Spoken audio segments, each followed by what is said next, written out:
ഇന്നലെ അവരെന്നെ വിളിച്ചിരുന്നേ. എനിക്കിന്ന് ഇവിടം വരെ വരേണ്ട ഒരു ആവശ്യം ഉണ്ടായിരുന്നു. അപ്പൊ ഞാൻ കരുതി ഇവിടെയും കൂടി ഒന്ന് കയറിയിട്ട് പോവാന്ന്. അതാവുമ്പോ നേരിട്ട് പറയാലോ. അതാ പിന്നെ രാത്രി വിളിക്കാണ്ടിരുന്നേ. കയ്യിലെ കുടിച്ചു തീരാറായ ചായക്കൊപ്പൊന്ന് കറക്കി അതിലേക്ക് സൂക്ഷിച്ചു നോക്കുന്നതിനിടെ വീണ്ടും തലയുയർത്തി ബ്രോക്കർ ശിവരാമേട്ടൻ പറയുന്നു. ജാനകി പതിയെ ഒളിഞ്ഞു നിന്ന് കേട്ടു എന്ന് പറയുന്നതിലും നല്ലത് ബ്രോക്കറുടെ ഉയർന്ന ശബ്ദം കാരണം ഒളിഞ്ഞു നിൽക്കേണ്ടി വന്നില്ല എന്നുള്ളതാണ്. ഇതിപ്പോ ഒരു കല്യാണാലോചന വന്ന കാര്യം ഇയാൾ നാട്ടുകാർ മൊത്തം അറിയിക്കുക. അങ്ങനെ തോന്നാതിരുന്നില്ല. അറിയുന്നെങ്കിൽ അറിയട്ടെ. അല്ലെങ്കിൽ തന്നെ ഈ നാട്ടുകാരുടെ കല്യാണം നോക്കുന്നുണ്ടെന്നുള്ള ചോദ്യം കാരണം മനുഷ്യനെ ഇവിടെ പൊറുതിമുട്ടിയിരിക്കുക. ഇവർക്കൊന്നും വേറെ പണിയില്ലേന്നാവോ? പിന്നെ നാട്ടുകാരുടെ കണ്ണിലുണ്ണി ആയതുകൊണ്ടാണല്ലോ എന്നോർത്ത് സ്വയം സമാധാനിക്കുക. ഒന്നുമില്ലെങ്കിൽ എത്ര പേരെന്റെ ജീവിതത്തെക്കുറിച്ചൊത്ത് ടെൻഷൻ അടിച്ചുകൊണ്ടിരിക്കുന്നത്. എന്നിട്ട് അവരെന്തു പറഞ്ഞു? അച്ഛന്റെ ചോദ്യം കേട്ട് വീണ്ടും അവൾ ചെവി കൂർപ്പിച്ച് വെച്ചു. അവരിയ്ക്കുന്നതിന്റെ നേരെ പുറകിലുള്ള മുറിയിലാണ് നിൽക്കുന്നത്. അതുകൊണ്ട് തന്നെ വ്യക്തമായി കേൾക്കാമെങ്കിലും ആകാംക്ഷയാണ്. കാരണം ആദ്യത്തെ പെണ്ണുകാണൽ കഴിഞ്ഞതേ ഉള്ളൂ. അതിന്റെ സ്വാഭാവികമായ ആകാംക്ഷ അത്രയേ ഉള്ളൂ. ഇയാളിത് എന്താ ചെയ്യണേ? ആ കപ്പിന്റെ അകത്തുനിന്ന് നിധിയുണ്ടോ? ഇത്രക്ക് അങ്ങ് നോക്കാൻ. ചായക്കപ്പിൽ വീണ്ടും നോക്കി കപ്പ് ഒന്നുകൂടി കറക്കിയ ബ്രോക്കറെ നോക്കി അവൾ പിറുവിറുത്തു. മുറിയിലെ കണ്ണാടി നേരെ വാതിലിന് മുമ്പിലാണ്. അതുകൊണ്ട് ഹാളിലിരിക്കുന്നവരെ അതിലൂടെ നല്ല വ്യക്തമായി കാണാൻ പറ്റും. അത് പിന്നെ ഫോട്ടോ കണ്ടിട്ട് ചെക്കന് ഇഷ്ടായില്ലെന്നാ അവര് പറഞ്ഞേ. അവളൊന്ന് ഞെട്ടി. വീട്ടിലാകെ മൊത്തം ഒരു നിശബ്ദത. അങ്ങനെയാണോ? കുറച്ച് നിമിഷങ്ങൾക്ക് ശേഷം അച്ഛൻ വാ തുറന്നു. ഇത് കേട്ടിട്ട് ഡോക്ടർ വിഷമിക്കൊന്നും വേണ്ട. ഇതിപ്പോ ആദ്യത്തെ ആലോചനയല്ലേ. ചിലപ്പോ ഇനി നല്ല വരാൻ വേണ്ടിയാവും ആദ്യത്തെ ശരിയാവാതെ പോയതേ. ബ്രോക്കർ അച്ഛനെ ആശ്വസിപ്പിച്ചു. വിഷമൊന്നും അല്ലടോ. ഇത് ആദ്യമായിട്ട് വന്നതായിരുന്നില്ലേ. പിന്നെ അവരുടെ ഫാമിലിയെ പറ്റി അന്വേഷിച്ചപ്പോഴും മോശമില്ലെന്ന് തോന്നി. അതിന്റെ ചെറിയൊരു ബുദ്ധിമുട്ട്. ഡോക്ടർക്ക് താല്പര്യമുണ്ടെങ്കിൽ ഞാൻ ഒന്നുകൂടി സംസാരിച്ചു നോക്കാം. അച്ഛൻ എന്ത് മറുപടി പറയുന്നറിയാൻ ഞാൻ ആകാംക്ഷയോടെ നോക്കി. വേണ്ടടോ, ചെക്കന് ഇഷ്ടായില്ലെന്നല്ലേ പറഞ്ഞ്. ഇനിയിപ്പോൾ എന്ത് സംസാരിക്കാം? ഇനിയിപ്പോൾ വീണ്ടും പോയി സംസാരിച്ചാലും മോൾക്ക് അത് മോശമായിട്ട് തോന്നും. അല്ലെങ്കിലും അതിൻ്റെ ആവശ്യമില്ല. താൻ പറഞ്ഞ പോലെ അവൾക്ക് ഇനിയും നല്ലത് വരും. ആ സംസാരം അവിടെ കൊണ്ട് നിന്നു. അച്ഛനെ ഓർത്ത് അവൾക്ക് വല്ലാത്ത സന്തോഷം തോന്നി. അവളുടെ മനസ്സറിഞ്ഞല്ലോ എന്ന് ഓർത്തപ്പോൾ അച്ഛനും അമ്മയും അതേക്കുറിച്ച് കൂടുതലായെന്ന് അവളോട് സംസാരിച്ചില്ല. അവളൊന്നും കേട്ടതായി നടിച്ചില്ല. അവർക്ക് വിഷമമുണ്ടാവുമെന്ന് അവൾക്ക് ഉറപ്പായിരുന്നു. ഈ പെണ്ണുകാണലുണ്ടായത് തന്നെ അച്ഛൻ്റെ അമ്മയുടെയും നിർബന്ധമൊന്നും കാരണമാണ്. എഞ്ചിനീയറിംഗ് പഠിച്ചിറങ്ങി 2-3 വർഷം ഒരു കമ്പനിയിൽ എക്സ്പീരിയൻസിന് വേണ്ടി ജോലി ചെയ്ത് കഴിഞ്ഞ് വെറുതെ ഇരിക്കുന്ന സമയമാണ് അമ്മ കല്യാണത്തിൻ്റെ കാര്യം എടുത്തിട്ടത്. ആദ്യമൊക്കെ അത്ര കാര്യമായിട്ട് എടുത്തില്ലെങ്കിലും പിന്നീട് അച്ഛൻ അവളോട് അതേക്കുറിച്ച് സംസാരിക്കാൻ തുടങ്ങി. കല്യാണത്തെക്കുറിച്ച് പ്രത്യേകമായ ഇഷ്ടങ്ങളോ അഭിപ്രായങ്ങളോ ഇല്ലെങ്കിലും പഠിച്ചവരൊക്കെ പതിയെ കല്യാണം കഴിച്ചു പോകുന്നുണ്ട്. അവൾക്ക് തോന്നി ഒന്ന് ആലോചിച്ച് നോക്കാമെന്ന്. അങ്ങനെയാണ് ആദ്യത്തെ ആലോചന കഴിഞ്ഞ ആഴ്ച വന്നത്. അച്ഛൻ ആളുകൾ കാണാൻ വരുന്നതിന് മുമ്പ് തന്നെ അവരുടെ ഫാമിലിയെക്കുറിച്ച് അന്വേഷിച്ച് വെച്ചിരുന്നു.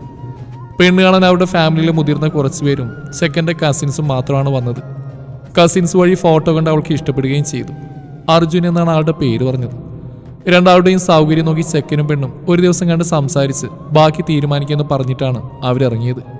കൂടെ ചെക്കന് നമ്പരും കൊടുത്തു, അവളുടെ ഫോട്ടോ അയച്ചു കൊടുക്കാൻ. ഇപ്പോഴും ഡെലിവേർഡ് ആവാതെ കിടക്കുന്ന ഫോട്ടോയിലേക്ക് നോക്കി അവളൊന്ന് വിശ്വസിച്ചു. അയാളുടെ ഫോട്ടോ കണ്ടപ്പോൾ ഒരു ഇഷ്ടമൊക്കെ തോന്നിയിരുന്നു. ഇഷ്ടം എന്ന് പറഞ്ഞാൽ തീരെ ചെറിയൊരു ഇഷ്ടം. ആദ്യ കാഴ്ചയിൽ ഒരു ആകർഷണം തോന്നി, അത്രയേ ഉള്ളൂ. ഇപ്പം ആളുടെ മുഖമൊക്കെ മറന്നു. ഇനി ഓർത്തിട്ടെന്തിനാ? എന്നാലും ഡെലിവേർഡ് ആവാത്ത ഫോട്ടോ അയാൾ എങ്ങനെയാ കണ്ട് ഇഷ്ടപ്പെട്ടില്ലെന്ന് പറഞ്ഞ്? ഇനി വന്നവരിലാരെങ്കിലും ഫോട്ടോ എടുത്തിരുന്നോ? എടുത്തിട്ടുണ്ടാവും, അതിനാണ് സാധ്യത. പിറ്റേന്ന് കൂടെ പഠിച്ചൊരാളുടെ കല്യാണത്തിന് പോകാൻ ഒരുങ്ങുന്ന വഴി കണ്ണാടിയിൽ നോക്കിയപ്പോൾ അവൾക്ക് വീണ്ടും സംശയമായി. ഇഷ്ടമായില്ലെന്ന് പറയാൻ മാത്രം എനിക്കെന്താണ് പ്രശ്നം? കുറച്ച് തടിയുണ്ട്, അതത്ര വലിയ പ്രശ്നമാണോ? കണ്ണാടിക്ക് മുമ്പിൽ നിന്ന് തിരിഞ്ഞു മറിഞ്ഞു നോക്കി തടിയൊന്നും ഒരു പ്രശ്നമില്ലെന്ന് ഉറപ്പിച്ച് അവൾ കല്യാണത്തിന് പോയി.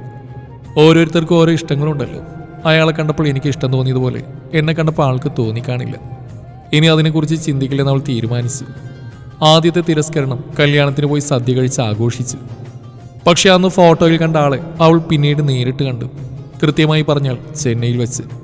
ചെന്നൈയിൽ ഒരു കമ്പനിയിൽ ഒഴിവുണ്ടെന്നറിഞ്ഞ് ഒരു ഫ്രണ്ട് വിളിച്ച് പറഞ്ഞനുസരിച്ച് വെറുതെ ഇന്റർവ്യൂ അറ്റൻഡ് ചെയ്തു. ജോലി കിട്ടുമെന്ന് ഒരു പ്രതീക്ഷയില്ലായിരുന്ന സമയത്താണ് അവൾക്ക് വളരെ അപ്രതീക്ഷിതമായി ജോലി കിട്ടിയെന്ന് അറിയിച്ചുകൊണ്ടുള്ള മെയിൽ വന്നത്. കുറച്ചുകാലം നാട്ടിൽ നിന്ന് മാറി നിന്ന് ജോലി ചെയ്യണമെന്നൊരു ആഗ്രഹം മനസ്സിൽ കിടന്നുകൊണ്ട് ജോലി കിട്ടിയെന്ന് കേട്ട പാതി കേൾക്കാത്ത പാതി അവൾ പെട്ടിയെ വേണ്ടി തിറങ്ങി. അങ്ങനെ ജോയിൻ ചെയ്യേണ്ടതിൻ്റെ ഒരാഴ്ച മുമ്പ് ചെന്നൈയിലേക്ക് ട്രെയിൻ പിടിച്ചു. അവിടെ ചെന്ന് ഫ്രണ്ടിനെ കാണണം, ഒരാഴ്ച അടിച്ചു പൊളിക്കാൻ, സ്ഥലങ്ങൾ മുഴുവനായിട്ടൊന്ന് പരിചയപ്പെടണം. അതൊക്കെയായിരുന്നു അവളുടെ ഉദ്ദേശങ്ങൾ. വീട്ടിൽ നിന്ന് അച്ഛനോട് സ്റ്റേഷനിൽ കൊണ്ടുപോയി വിടണ്ട, ഞാൻ ഒറ്റയ്ക്ക് പോയിക്കോളാം എന്ന് വാശി പിടിച്ച് ഒറ്റക്കാണ് പോയത്. ട്രെയിനിൽ ഇത്രയും ദൂരയാത്ര ആദ്യമാണെങ്കിലും അടുത്ത സീറ്റിലുണ്ടായിരുന്ന ഫാമിലിയുടെ കൂടെ സംസാരിച്ചിരുന്ന സമയം കളഞ്ഞു. ഏകദേശം 10-12 മണിക്കൂർ യാത്ര ചെയ്ത് സ്റ്റേഷനിൽ ഇറങ്ങിയപ്പോഴേക്കും കൂട്ടിക്കൊണ്ടുപോകാൻ ഫ്രണ്ട് വന്നു, അമീഷ. അമീഷയെ അവൾ ഒരുമിച്ച് കുറച്ചുകാലം നാട്ടിൽ ജോലി ചെയ്തിരുന്നു. പിന്നീട് അമീഷ ഇവിടേക്ക് മാറി. ഇപ്പോൾ കമ്പനിയിൽ ഒഴിവന്നപ്പോൾ വീണ്ടും അവർ ഒരുമിച്ചായി.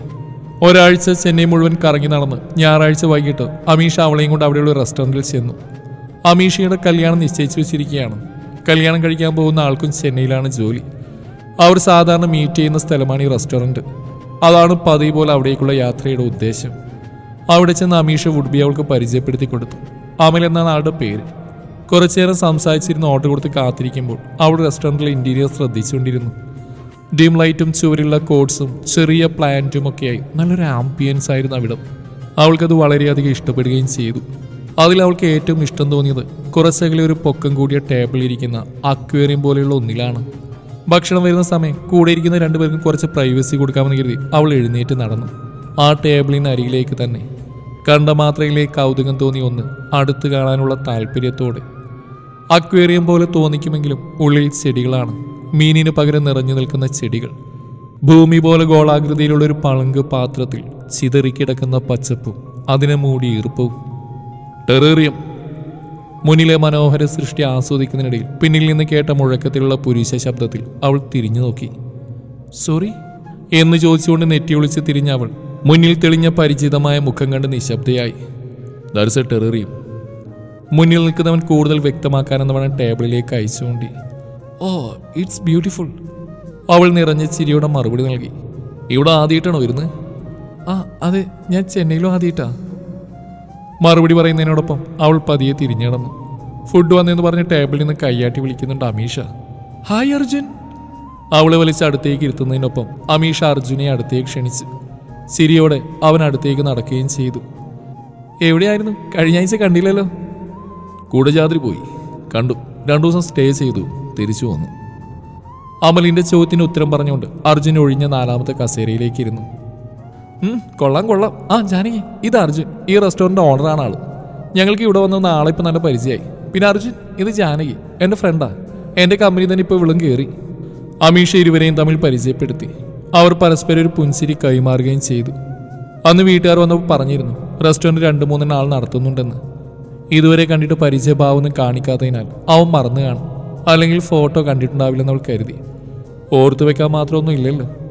അർജുൻ ഒരു ചെറിയ എന്നാൽ അത്ര തീരെ ചെറുതല്ലാത്തൊരു ബിസിനസ്മാനാണ്. ചെന്നൈയിൽ തന്നെ ഇതുപോലെയുള്ള ഒരു റെസ്റ്റോറൻറ്റ് കൂടി ഉണ്ട് ആൾക്ക്. നാട്ടിലും കൊണ്ട് 2 ഫുഡ് കഴിക്കുന്നതിനിടയിൽ അവരുടെ സംസാരങ്ങളിൽ വന്നതാണിതെല്ലാം. അച്ഛൻ്റെ പേരിലുണ്ടായിരുന്ന കുടുംബസ്വത്തിൽ നിന്നൊരു ചെറിയ ഭാഗം വിറ്റ് അതിൽ നിന്നാണ് അർജുൻ പിച്ച വെച്ച് തുടങ്ങിയത്. പിന്നീട് ഇതുവരെ യാതൊരു പ്രശ്നവും കൂടാതെ അവൻ്റെ സംരംഭം മുന്നോട്ട് പോകുന്നുണ്ട്. പിന്നെ ആളൊരു യാത്രാപ്രേമി കൂടിയാണ്. മുഴുവൻ സമയം യാത്രയുമായി നടക്കുന്ന ഒരാൾ. ഇടക്ക് മാത്രമാണ് തിരിച്ച് ചെന്നൈ വന്ന് തങ്ങുന്നത്. നാട്ടിൽ പോലും പോക്ക് വല്ലപ്പോഴും മാത്രമേ ഉള്ളൂ. സംസാരത്തിൽ നിന്നും അർജുൻ സാമ്പത്തികപരമായി കുറച്ച് ഉയർന്ന ബാക്ക്ഗ്രൗണ്ടിൽ നിന്നുള്ള ഒരാളാണെന്ന് അവൾക്ക് മനസ്സിലായി. ആ ആലോചന വേണ്ടെന്ന് വെക്കാൻ അതൊരു കാരണമായിട്ടുണ്ടാവുമെന്ന് അവൾക്ക് തോന്നി. അച്ഛൻ ഡോക്ടറാണെന്ന് പറയുന്നതിലുപരി സാമ്പത്തികമായി അത്ര ഉയർന്ന നിലയിലല്ല ജാനകിയുടെ വീട്ടുകാർ. പിന്നെ അവർ വന്ന് കാണുമ്പോൾ അവളും ജോലിയൊന്നുമില്ലാതെ വീട്ടിലിരിക്കുന്ന സമയമാണ്. ഇതൊക്കെയാവും കാരണമെന്ന് അവൾ ചിന്തിച്ചു. ഭക്ഷണത്തിനിടയിൽ യാത്രയും ബിസിനസ്സുമെല്ലാം അവർക്കിടയിൽ സംസാര വിഷയമായി. ആദ്യം വെറുതെ കൂടിയിരുന്ന് സംസാരിച്ചുകൊണ്ടിരുന്ന അർജുൻ കുറച്ച് സമയം കഴിഞ്ഞപ്പോൾ ഒരു ജ്യൂസ് വാങ്ങി മുന്നിൽ വെച്ച് അതും കുടിച്ചുകൊണ്ടായി സംസാരം. ജാനകിയുടെ പ്ലേസ് എവിടെയാണ് ശരിക്കും? ഭക്ഷണം കഴിഞ്ഞ് ബില്ല് പേ ചെയ്തിറങ്ങുന്ന വഴിയാണ് അർജുൻ അവളോട് ചോദിച്ച്. ഇതെന്താ ഇപ്പം ഇങ്ങനൊരു ചോദ്യം? അവൾ മനസ്സിൽ കരുതി. കോഴിക്കോട്. എന്താ അർജുൻ?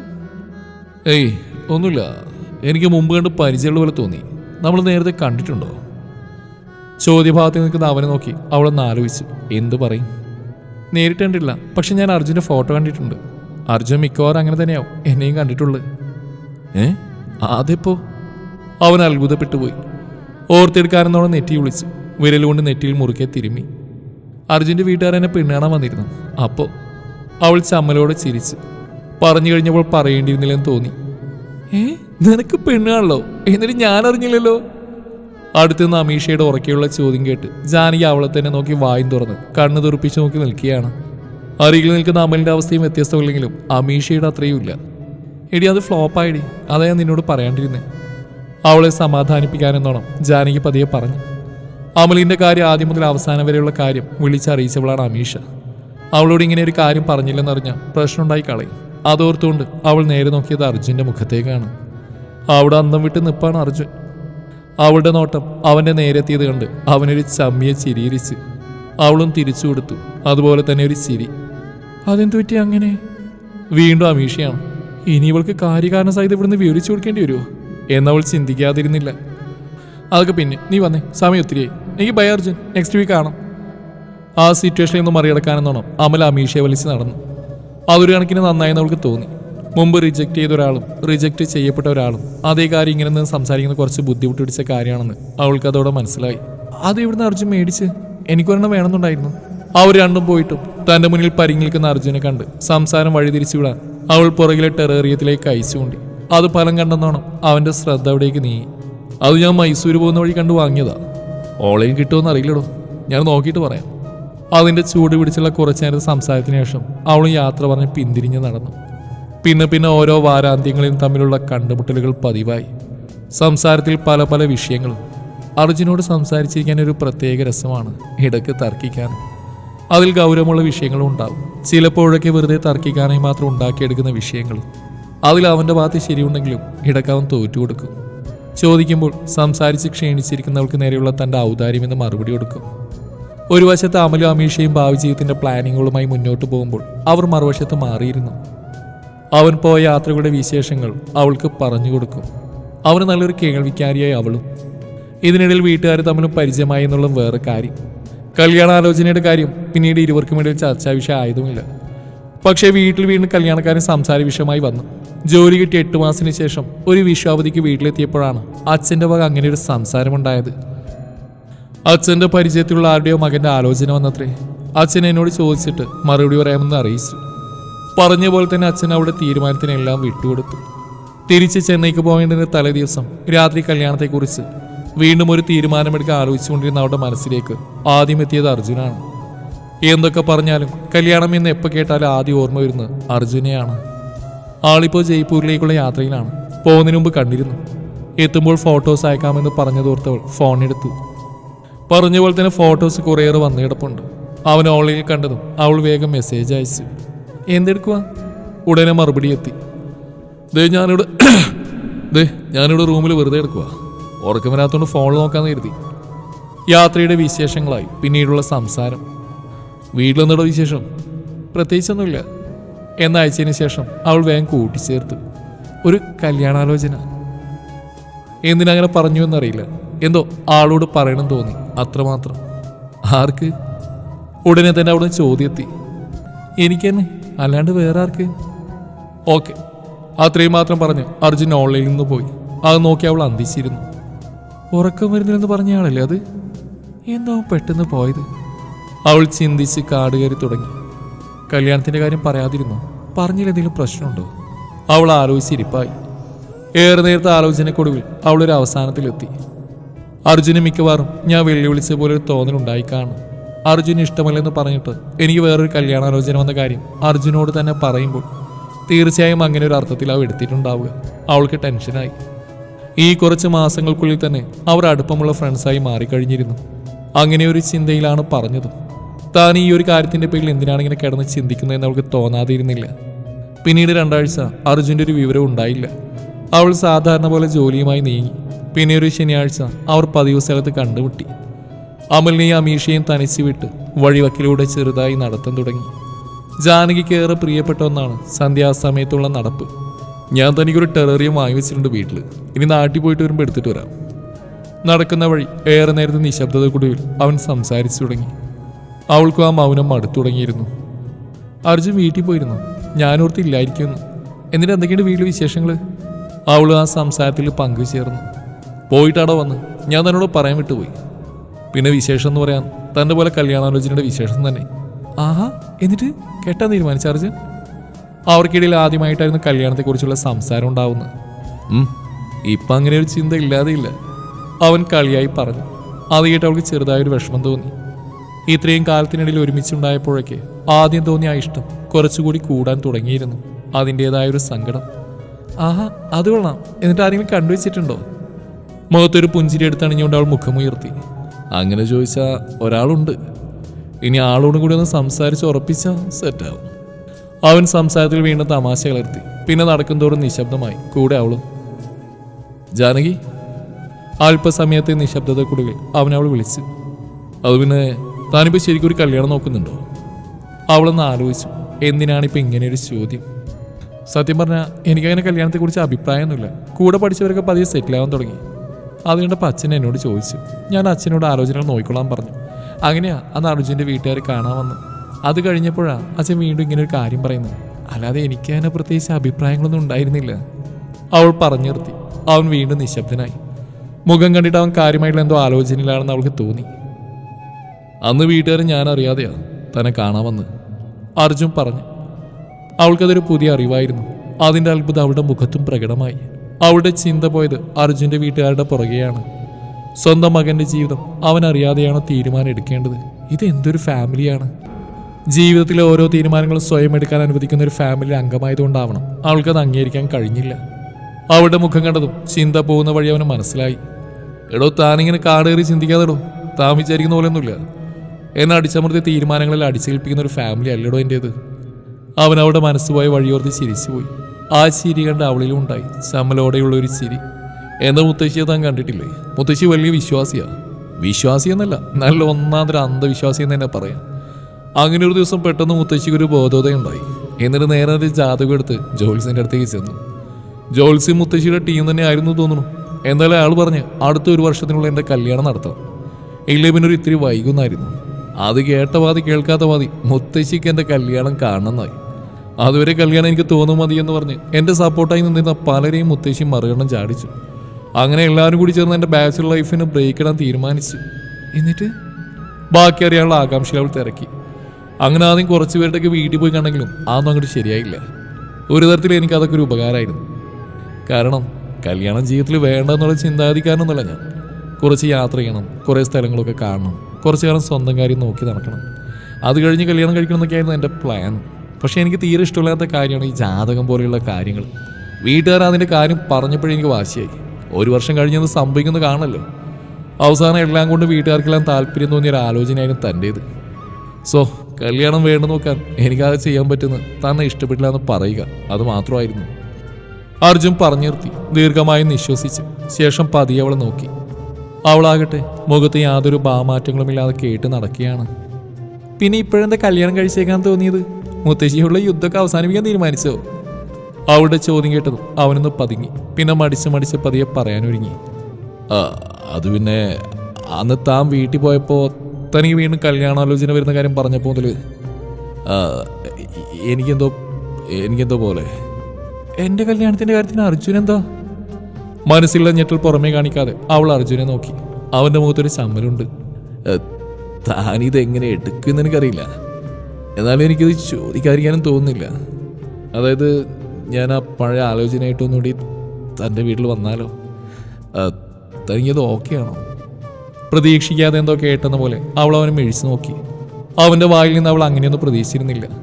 തൻ്റെ ഉത്തരം കാത്ത് ചെറിയൊരു ടെൻഷനോടെ നോക്കുന്ന അർജുനോട് എന്ത് പറയണമെന്നറിയാതെ അവൾ വിയർത്തു. എന്ത് മറുപടി കൊടുക്കണമെന്ന് അവൾ മനസ്സിൽ കണക്കുകൂട്ടി. സന്ധ്യ മയങ്ങി അർജുൻ, നമുക്ക് തിരിച്ചു പോയാലോ? നിരാശയോടെ ചുമൽ കൂച്ചി അർജുനെ നോക്കി അവൾ വന്ന വഴിയെ തിരിഞ്ഞിടന്നു. പറയാൻ ഉദ്ദേശിച്ചതൊന്ന്, പുറത്തു വന്ന് വേറൊന്ന്. ഇതെന്തൊരു കഷ്ടമാണ്. നിരാശയോടെ തന്നെ നോക്കി അർജുൻ്റെ മുഖമോർത്തവൾ പിറുപിറുത്ത് തിരിഞ്ഞിടന്നു. ആ സംഭവം കഴിഞ്ഞിട്ടിപ്പോൾ 1 ആഴ്ച കഴിഞ്ഞു. അർജുൻ അത് കഴിഞ്ഞ് കണ്ടിട്ടുമില്ല. ഇടയ്ക്ക് ഓഡിറ്റോറിയത്തിൻ്റെ ഒരു ഫോട്ടോ എടുത്ത് അയച്ചു തന്നു. അത് കണ്ടപ്പോൾ അവൻ വീട്ടിലായിരിക്കുന്ന അവൾ ഓർത്ത്. ഫോട്ടോയ്ക്ക് മറുപടിയായി ഇവിടേക്ക് കൊണ്ടുവരേണ്ട, അത് അവിടെ തന്നെ ഇരുന്നോട്ടെ എന്ന് പറഞ്ഞു. വല്ലതും മനസ്സിലായി കാണും എന്തോ. എന്തായാലും പറഞ്ഞ ആൾക്ക് മനസ്സിലായില്ലെന്ന് പിന്നെ അറിഞ്ഞു. അത് മനസ്സിലാക്കിക്കാൻ അച്ഛനെ കൊണ്ട് ആൾ വിളിപ്പിച്ച് എന്നാ വീട്ടിലേക്ക് വരുന്നതെന്ന് ചോദിപ്പിക്കേണ്ടി വന്നു. അതോടെ എല്ലാത്തിനും തീരുമാനമുണ്ടായി. പെണ്ണ് കാണലും നിശ്ചയവും കല്യാണമൊക്കെ മുറക്ക് നടന്നു. ഇതിനിടയിൽ അർജുൻ അവളോട് തുറന്നു പറഞ്ഞു. ചെന്നൈയിൽ വെച്ച് കണ്ടുമുട്ടിയതിൽ പിന്നെ, അവളെ അടുത്തറിഞ്ഞതിൽ പിന്നെ അവൾ കൂടെ വേണമെന്നുള്ള ആഗ്രഹം ഉണ്ടായെന്നുള്ള കാര്യം. എന്തിന് അവൾ ഈ പ്രപ്പോസലിന് സമ്മതിച്ചെന്ന് പലതവണ ചോദിച്ചിട്ടും അവൾ മറുപടി പറഞ്ഞില്ല. പിന്നെ എപ്പോഴോ നാളുകൾക്ക് ശേഷം വീണ്ടും ഒരു സന്ധ്യാനേരത്ത് അവൾ പറഞ്ഞു. ആദ്യം ഫോട്ടോ കണ്ടപ്പോൾ തുടങ്ങിയൊരു ആകർഷണം പിന്നീട് കണ്ടപ്പോഴൊക്കെ കൂടിയതല്ലാതെ കുറഞ്ഞു പോയില്ലെന്ന്.